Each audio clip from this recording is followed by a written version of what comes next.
Hi friends, this is Sanjay Sankhan and you're watching HP Notifications by Sankhan। दोस्तों, मैं CCS pension rule का एक बहुत important topic आज डिस्कस करना चाहूँगा। ये क्वालिफाइंग सर्विस से रिलेटेड है और क्वालिफाइड सर्विस क्या है, कौन सी कंडीशन में ये काउंट होती है, कौन सी कंडीशन में पेंशन के लिए काउंट नहीं होती है। ये दो चीज़ों के लिए काउंट होगी। एक तो मैं यहाँ जो बात करूँगा, एक होगी पेंशन के लिए और दूसरा होगा ग्रेजुटी के लिए। तो कौन कौन सी स्थितियों में पहले तो हम डिस्कस करेंगे कि क्वालिफाइंग सर्विस क्या है। उसके बाद हम डिस्कस करेंगे कि कौन कौन सी कंडीशन पे ये qualifying service for the purpose of pension and gratuity count होगी और कौन सी स्थितियों में जो पेंशन और ग्रेजुटी के लिए काउंट नहीं होगी। तो चलिए अभी हम बात करते हैं। सबसे पहले तो क्वेश्चन आता है कि ये क्वालिफाइंग सर्विस क्या है।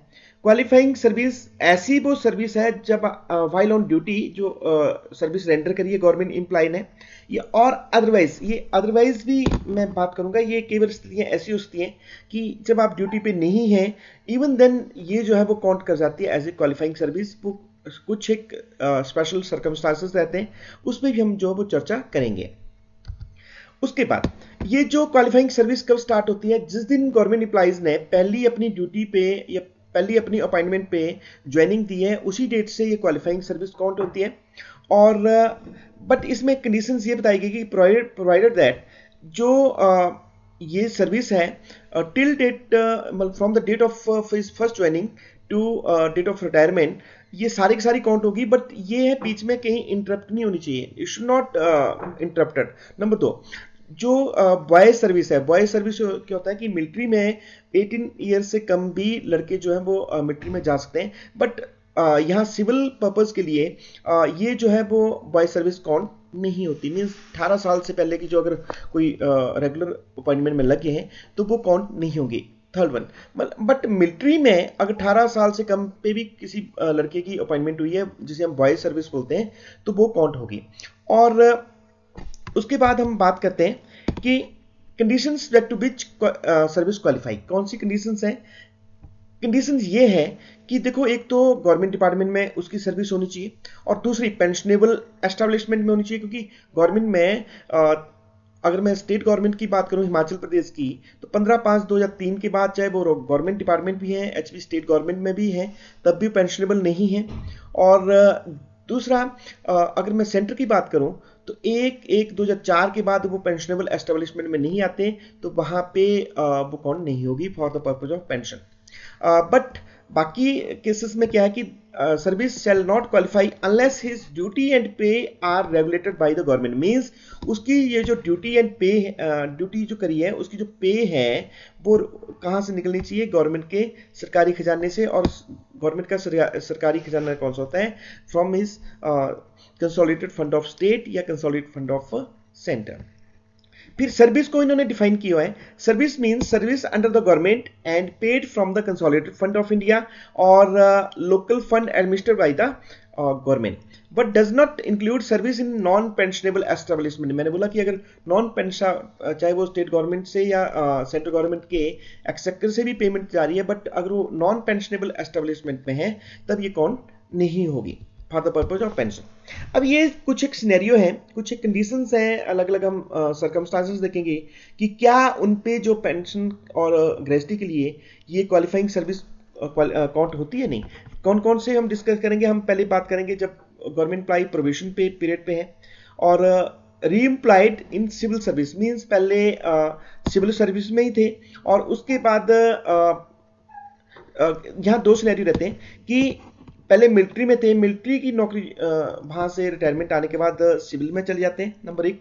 दूसरा सिनेरियो ये था कि पहले सिविल सर्विस में थे और एक सिविल सर्विस की नौकरी को छोड़ के दूसरी सिविल सर्विस में अगर गवर्नमेंट एम्प्लॉइज आता है, तो उस स्थिति में उनकी क्वालिफाइंग सर्विस पिछली जो है वो काउंट होगी कि नहीं होगी। फिर अप्रेंटिस होता है कि जब ट्रेनिंग बिफोर अपॉइंटमेंट जो की ट्रेनिंग टाइप रहती है। और कॉन्ट्रैक्ट सर्विसेज, क्योंकि कॉन्ट्रैक्ट में भी गवर्नमेंट एम्प्लॉइज आता है, तो उस स्थिति में उनको क्वालिफाइंग सर्विस कैसे होगी। लीव पे जो गवर्नमेंट एम्प्लॉइज लीव पे है, तो उस स्थिति में उनकी क्वालिफाइंग सर्विस पे क्या इफेक्ट पड़ेगा। रिजाइन कर जाता गवर्नमेंट एम्प्लॉइज, तो उनकी पिछली क्वालिफाइंग सर्विस या जो सर्विस थी उस पर क्या फर्क पड़ेगा। डिसमिसल, अगर गवर्नमेंट एम्प्लॉइज की डिसमिसल हो जाती है, तो उस स्थिति में गवर्नमेंट एम्प्लॉइज की क्वालिफाइंग सर्विस पे क्या ट्रीटमेंट होगी। अगर गवर्नमेंट एम्प्लॉइज रिमूव हो जाता है, तो उस स्थिति में गवर्नमेंट एम्प्लॉइज की क्वालिफाइंग सर्विस में कैसे ट्रीटमेंट होगी, ये अलग अलग सिनेरियो है जिस पे हम डिटेल में चर्चा करेंगे।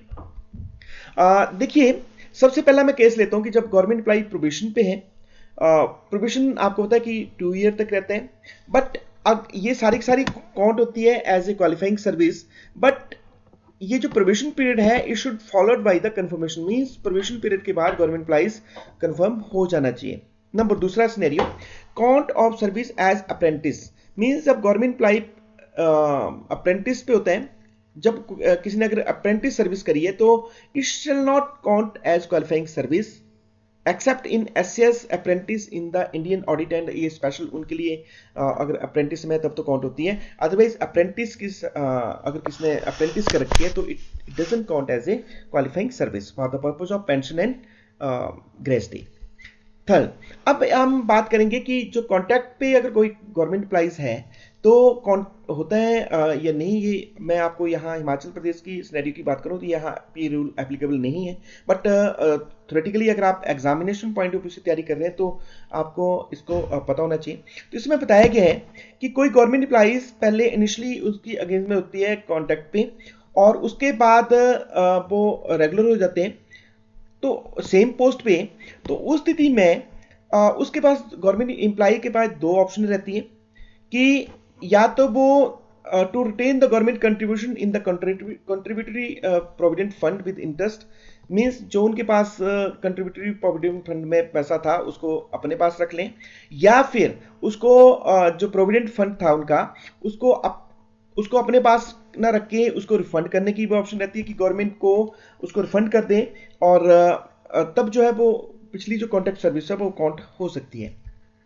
इसके लिए इन्होंने बोला कि जो ये हेड ऑफ द ऑफिस को उसको इंटीमेशन देनी पड़ेगी विद इन 3 मंथ। और अगर मान लो कई बार ऐसा होता है कि गवर्नमेंट एम्प्लॉय उस स्थिति में अगर विद इन 3 मंथ छुट्टी पे है तो जैसे ही छुट्टी पे के बाद ज्वाइन करते हैं तो उसके विद इन 3 मंथ जो है वो गवर्नमेंट एम्प्लॉइज ये ऑप्शन अपने हेड ऑफ द ऑफिस को दे देगा। If no communication is received by the head office, means within 3 month अगर गवर्नमेंट एम्प्लॉइज रिलेटेड कोई इस तरह की अंडरटेकिंग या कोई इस तरह का उससे इंटीमेशन नहीं आती है तो हेड ऑफ द ऑफिस ये मान लेगा कि उसने ये ऑप्ट कर लिया कि मैंने जो वो अपने जो भी मॉनेटरी बेनिफिट है अपने पास रिटेन करने, और वो उस सर्विस को क्वालिफाई नहीं करना चाहता है। Next, counting of pre retirement service in the case of री employed government servant, means retirement से पहले भी सिविल में थे, उसके बाद रिटायर हुए और दोबारा री एम्प्लॉयड हो गए सिविल सर्विस में, तो उस स्थिति में कैसे उसकी ट्रीटमेंट होगी। देखिए, गवर्नमेंट सर्वेंट जो पहले भी सिविल में थे उसके बाद फिर सिविल में चले जाते हैं अपनी रिटायरमेंट के बाद, तो उस स्थिति में उनके पास 2 सिनेरियो हैं। वो चाहे अपनी ऑप्शन एक्सरसाइज कर सकता है विद इन 3 मंथ। तो ऑप्शन क्या है, पहली तो ये है कि जो उसने पेंशन ले रखा है और जो उसने रिटायरमेंट पे उनको ग्रेजुटी मिली है और जो भी पेंशन मिली है उसको रिफंड करने के लिए वो ऑप्शन दे सकता है कि मैं अपनी सर्विस को काउंट कराना चाहता हूं और मैं इसको कंटिन्यू करना चाहता हूं। तो एक सिनेरियो तो ये है कि जैसे वो पेंशन ले रहा है वो लेता रहे और उसको as a qualifying service count नहीं कराना चाहते हैं। और दूसरा सिनेरियो ये है कि जो उसने पेंशन ले रखी है और ग्रेजुटी ले रखी है या कम्यूटेशन करा रखा है पेंशन का, उसको रिफंड कर देगा गवर्नमेंट को, और जो पिछली उसकी क्वालिफाइंग सर्विस है, पिछली जो उसकी सर्विस है पुरानी सिविल सर्विस में, वो काउंट हो जाएगी। तो देखिए 2 सिनेरियो है, या तो जो पेंशन ले रहा था उसको कंटिन्यू रखनी और री एम्प्लॉयड सर्विस को नए सिरे से काउंट करवाना, या दूसरा सिनेरियो कि जो भी उनको पेंशन मिली है, कम्यूटेशन मिली है या ग्रेजुटी मिली है उसको गवर्नमेंट के पास जमा करा देना, और जो पिछली सर्विस थी उसको as a qualifying service count करा लेना। और इसमें यह बताया गया कि ये जो ऑप्शन एक्सरसाइज होगी विद इन 3 मंथ होगी। अगर विद इन 3 मंथ ये option head of the office के पास नहीं पहुंचती है तो ये माना जाएगा कि उसने ये मान लिया है कि मैं पिछली जैसे पेंशन ले रहा था लेता रहूंगा और जो नई री एम्प्लॉयमेंट की बात सर्विस है उसको ही शुरू करूंगा और पिछली को मैं एज ए क्वालिफाइंग सर्विस नहीं करूंगा। और इसमें यह भी बताया गया इस रूल में कि अगर वो ये ऑप्ट कर लेता है कि मैं इसको पैसे को जमा कराना चाहता हूं और पिछली सर्विस को एज ए क्वालिफाइंग सर्विस लेना चाहता हूं, तो उसके लिए उसको मंथली रिपेमेंट जमा करानी पड़ेगी गवर्नमेंट इस चक्कर में, और ये 36 इंस्टॉलमेंट से ज़्यादा नहीं हो सकती। और इसमें यह भी बताया गया है the right to count previous service as qualifying service shall not revive until whole amount has been refunded. Means ये तब तक क्वालिफाई नहीं कर काउंट होगा जब तक उसने होल अमाउंट जो रिफंड नहीं कर दिया। अच्छा, ऐसा भी सिनेरियो हो सकता है कि गवर्नमेंट एम्प्लॉय ने ऑप्ट कर लिया था और कुछ ने इंस्टॉलमेंट भी वापस कर दी थी, but in the mean time उनकी डेथ हो जाती है। तो इस स्थिति में बताया गया है कि जो अगर उनकी डेथ हो जाती है तो जो उनको डेथ ग्रेच्युटी मिलेगी उसमें से ये जो पैसा गवर्नमेंट को उसने वापस करना था वो जो है वो एडजस्ट कर लिया जाएगा। तो ये था, पहले तो मैंने बोली कि सिविल में ही थे और सिविल में ही दोबारा रीएम्प्लॉयड हो गए थे। अब हम सिनेरियो लेंगे कि गवर्नमेंट एम्प्लॉय यहाँ पे क्या था कि मिलिट्री सर्विस में थे और अब वो सिविल एम्प्लॉयमेंट में रीएम्प्लॉयड हो रहे हैं। तो उस स्थिति में कैसे उनके जो पीरियड की जो मिलिट्री का पीरियड था उसको कैसे ट्रीटमेंट करना। तो देखिए यहाँ भी गवर्नमेंट एम्प्लॉइज के पास दो ऑप्शन है कि क्या, एक तो to count military service as a qualifying service, और दूसरा ये है कि नहीं, जो पिछली पेंशन ले रहा था वो लेते रहेंगे और नए सिरे से जब वो रीएम्प्लॉयड हुए हैं उसी टाइम से अपनी क्वालिफाइंग सर्विस को as a qualifying service count कराना। तो अगर वो चाहते हैं कि पिछली पेंशन लेनी है उसने और पिछली को क्वालिफाई नहीं कराना, तो उस स्थिति में वो ना उनको जो पेंशन मिली है या ग्रेच्युटी मिली है उसको वापस करवाने की जरूरत नहीं है। और दूसरी ऑप्शन ये है कि जो पेंशन मिली है, कम्यूटेशन मिला है या रिटायरमेंट ग्रेच्युटी मिली है, उस जो भी अमाउंट है उस सारे के सारे को गवर्नमेंट के खाते में जमा कराना पड़ेगा। और इसमें कुछ कंडीशंस हैं कि पेंशन जो रीएम्प्लॉयमेंट से पहले जो पेंशन लगी है वो जमा कराने की जरूरत नहीं है, नंबर एक। और जो पेंशन कुछ एक जब फिक्सेशन होती है तो कुछ एक पार्ट उसका इग्नोर हो जाता है, तो shall be refunded by him, means वो भी उसको रिफंड कराना पड़ेगा। ग्रेच्युटी या पेंशन जो कमिटेड हुई है वो भी उसको जमा करानी पड़ेगी। और ये ऑप्शन कितने with in 3 month government employees को देनी पड़ेगी।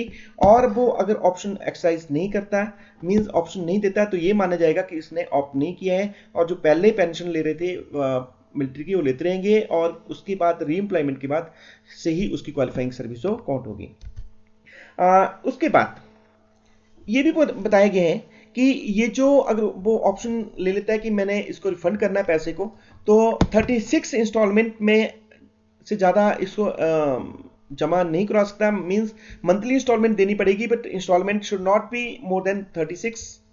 और ये तब तक रिवाइव नहीं होती जब तक उसने सारे का सारा पैसा जो है वो रिफंड नहीं कर देता है। फिर वही स्थिति जो सिविल में हो रहा था कि अगर वो गवर्नमेंट एम्प्लॉइज की डेथ हो जाती है तो उस स्थिति में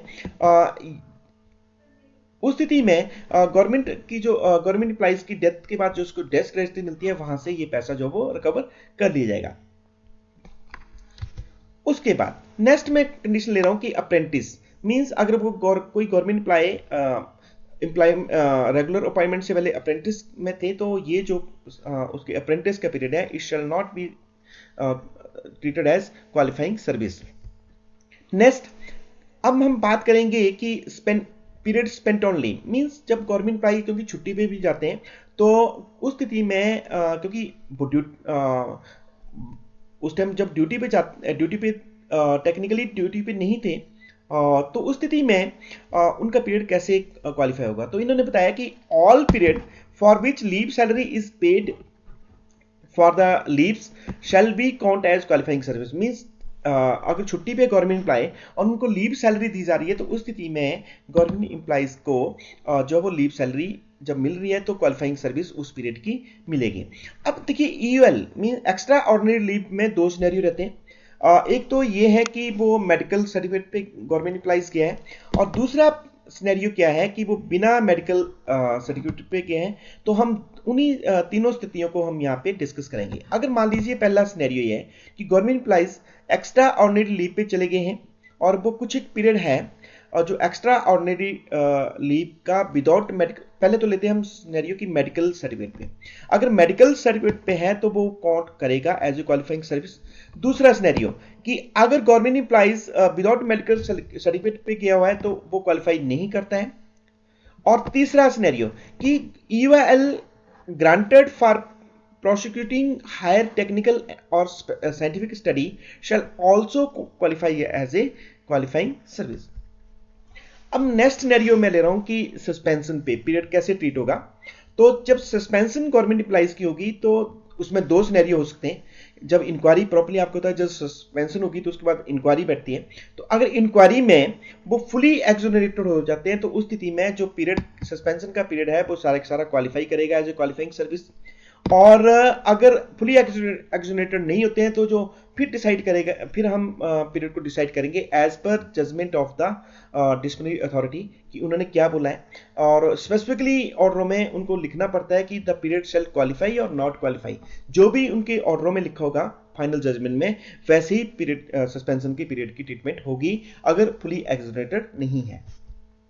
नेक्स्ट सिनेरियो में ले रहा हूं कि गवर्नमेंट एम्प्लॉइज मान लीजिए उन्होंने रिजाइन कर दिया, डिसमिसल हो गए एंड रिमूवल हो गई अगर उनकी सर्विसेज, तो उस स्थिति में जो भी पिछले का उनका पास सर्विस हैं वो सारी की सारी फोरफिट हो जाती है। नेक्स्ट सिनेरियो में ले रहा हूं कि कई बार मान लीजिए इंटरप्ट इन सर्विस हो जाती है कि सर्विस के बीच में ही कुछ एक पीरियड जो वो ब्रेक इन सर्विस आता है या इंटरप्शन आ जाती है, तो उस स्थिति में जिस डेट तक जो उनका इंटरप्शन है वो सारे का सारा पिछला पीरियड जो है वो सारे का सारा जो है वो फोरफिट हो जाता है। तो ये थी मैंने आपको क्वालिफाइंग सर्विस से रिलेटेड बात करी। अभी मैं एक छोटा सा क्वेश्चन आपसे जानना चाहूंगा। मैंने यहाँ पे बात करी कि जब counting of period on resign, dismissal and removal, तो उस पर उसकी सारी की सारी सर्विस जो वो फोरफिट हो जाती है। बट मेरा क्वेश्चन ये है कि मान लीजिए गवर्नमेंट एम्प्लॉय रिजाइन कर जाता है, तो आपको पता है कि जब भी कोई गवर्नमेंट एम्प्लॉइज रिजाइन कर जाता है तो उसकी सारी की सारी पिछली सर्विस फोरफिट हो जाती है। बट मैं आपसे जानना चाहूंगा कि क्या ये जो उसके खाते में जितनी उसकी अर्न लीव है, क्या सारी की सारी पेमेंट होगी, लीव एनकैशमेंट हो जाएगी, या आधे की होगी, या किसी भी पार्ट की कितने की उसके जो अर्न लीव उसके अकाउंट में है किसी की भी उसकी पेमेंट लीव एनकैशमेंट नहीं होगी। तो ये छोटा सा क्वेश्चन था, मैं एक्सपेक्ट करूंगा कि आप इसका आंसर कमेंट बॉक्स में जरूर देंगे। इसी तरह की देखिए ये मैंने काफ़ी यहाँ पे एम्प्लॉय से रिलेटेड वीडियोज़ बना रखी हैं। अगर आप चाहें तो इन वीडियो को यहाँ पे रेडी रेफरेंस के लिए देख लें। और अगर आप कम्पिटिटिव एग्जाम की तैयारी कर रहे हैं या कोई अकाउंट सर्विसेज की तैयारी कर रहे हैं तो तब तो मुझे लगता है कि ये आपके लिए वीडियो बहुत फ्रूटफुल रहेंगी। तो अगर आपको वीडियो अच्छी लग रही है तो अपने आप तो देखिए, अपने और फ्रेंड्स को भी इसको शेयर करिए। और अगर आपको कोई क्वेरी है सर्विस मैटर से रिलेटेड, या कोई इन जो मैंने अभी वीडियो करी या कोई भी वीडियो से रिलेटेड अगर कोई क्वेरी है तो, या आपका कोई अपना प्रश्न है सर्विस मैटर से रिलेटेड, तो कमेंट बॉक्स में जरूर लिखें और मैं कोशिश करूंगा कि उनका रिप्लाई दे सकूं। और इतना तो मैं आपसे एक्सपेक्ट करता हूं कि अगर आपको वीडियो अच्छी लग रही है तो लाइक और कमेंट्स जरूर करें। एक आपका छोटा सा लाइक और कमेंट मेरे लिए एक और वीडियो अपलोड करने के लिए एक मोटिवेशन रहती है। इन्हीं शब्दों के साथ keep watching HP notification by Sankhyan. जय हिंद, जय हिमाचल। Thank you.